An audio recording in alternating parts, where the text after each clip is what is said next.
उदयपुर में एक विद्वान व्यक्ति रहता था जिसका नाम वासुदेव था।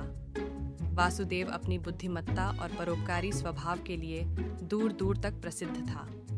लोग उसकी सलाह लेने आते और वह सबकी सहायता करता। उसकी पत्नी सुधा भी उसके ज्ञान और संस्कारों पर गर्व करती थी। एक दिन वासुदेव ने सुधा से कहा, कल मैं अपने मित्र अर्जुन से मिलने उसके गांव जा रहा हूँ।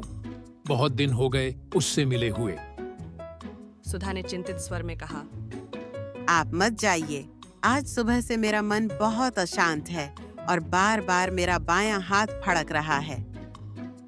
वासुदेव हंसकर बोला, भाग्यवान, अशुभ विचार मत करो।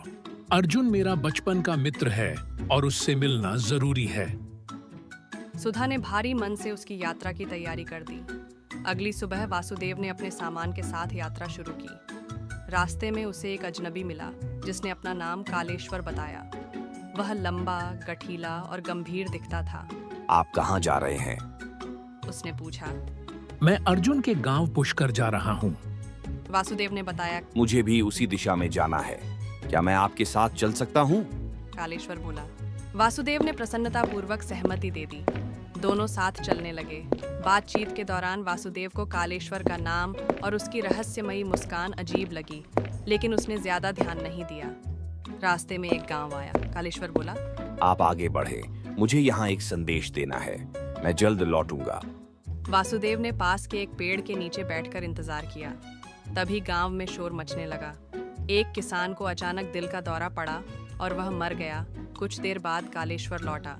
वासुदेव ने पूछा, तुम इतने जल्दी लौट आए? हाँ, मेरा काम आसान था।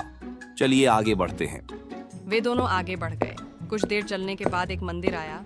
वासुदेव ने सुझाव दिया कि वे रात वहीं गुजारें। मैं एक काम निपटा कर आता हूँ। कालेश्वर बोला और चला गया। कुछ देर बाद गांव में अफरा तफरी मच गई। अरे, मंदिर में आग लग गई। वासुदेव को अब चिंता होने लगी। वह सोचने लगा कि कालेश्वर के जाते ही अनहोनी क्यों हो रही है, लेकिन उसने सीधे सवाल नहीं किया। अगली सुबह वे फिर चल पड़े। एक और गांव आया।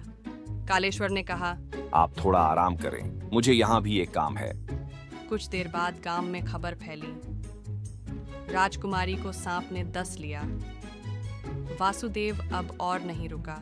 उसने सीधे कालेश्वर से पूछ लिया, तुम कौन हो और जहाँ भी जाते हो वहाँ अनहोनी क्यों होती है?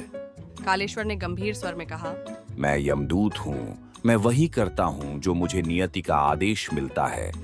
वासुदेव के पैरों तले जमीन खिसक गई। उसने कांपते हुए पूछा, तो अगला कौन है? तुम्हारे मित्र अर्जुन की मृत्यु निकट है और वह तुम्हारे कारण ही होगी। वासुदेव स्तब्ध रह गया।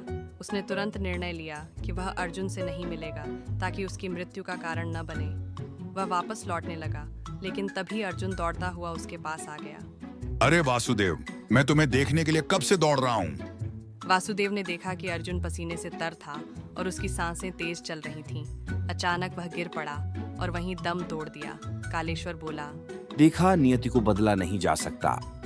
वासुदेव ने रोते हुए अपने मित्र का अंतिम संस्कार किया और घर लौट आया, लेकिन उसका मन अशांत था।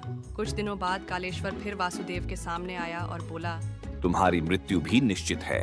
6 महीने बाद तुम एक युद्ध में मारे जाओगे। वासुदेव ने अपनी मृत्यु को टालने के लिए एक उपाय खोजा। उसने राजा के पास जाकर शरण ली और कहा कि वह युद्ध में भाग नहीं लेगा। राजा ने उसे महल में सुरक्षित रहने की अनुमति दे दी। समय बीतता गया।